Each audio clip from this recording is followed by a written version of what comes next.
Oh, Canada, you've been tariffed again. Hey there, neighbors, remember that whole trade war thing? Yeah, it's back. And this time, Canada's not taking it lying down. Turns out, being nice only gets you so far when the guy across the table thinks NAFTA stands for Not Actually Fair Trade Agreement. Who knew, right?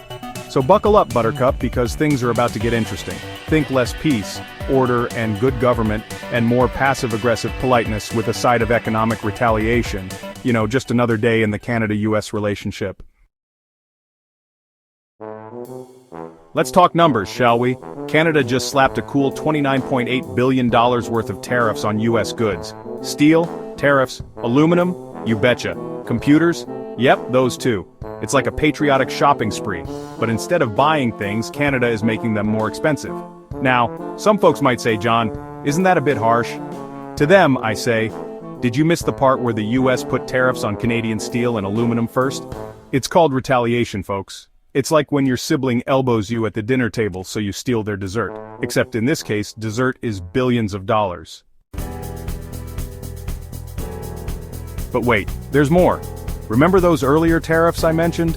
Well, they're still in effect. That means the total value of US goods subject to Canadian tariffs is now a whopping $60 billion. That's more than Canada spends on healthcare every year. And let me tell you, healthcare in Canada is no joke. So, yeah, 60 billion is a lot of loonies. To put it in perspective, that's enough to buy every single person in Canada a lifetime supply of poutine. And trust me, that's a lot of poutine. But hold on to your toques, folks, because it might get even worse. Rumor has it the US is planning to impose even more tariffs in April. April Fools? More like April fuel to the fire.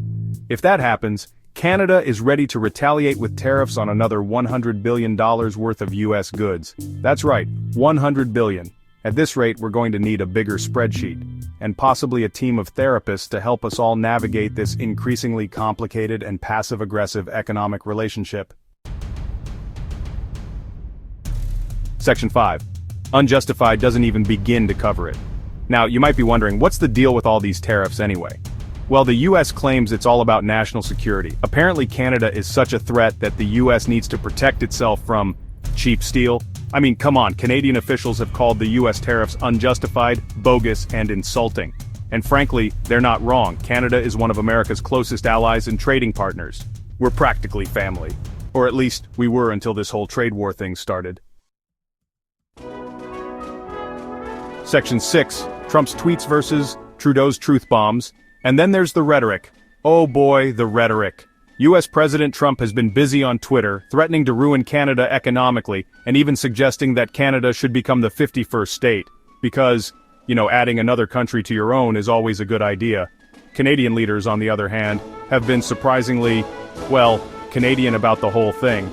They've condemned Trump's comments, but they've also emphasized the importance of diplomacy and dialogue. It's almost like they're trying to be the adults in the room, almost.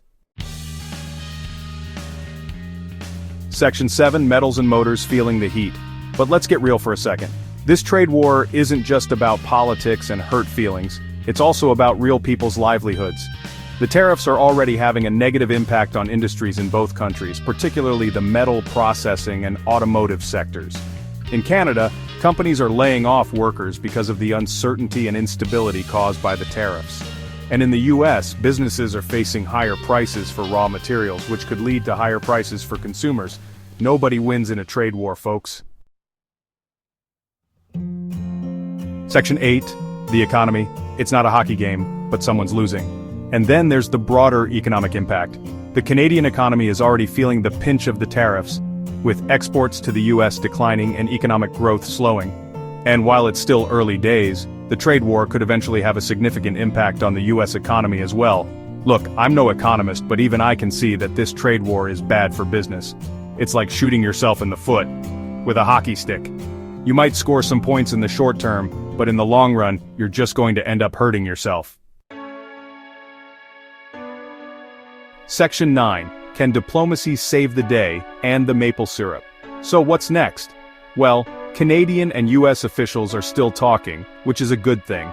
They're trying to find a way to resolve this trade dispute and get back to the business of, being friends and trading partners. Whether they'll be successful or not remains to be seen. But hey, a little optimism never hurt anyone, right? After all, this is Canada we're talking about. We're always up for a good negotiation. As long as you don't mind if we slip in a few passive-aggressive comments along the way.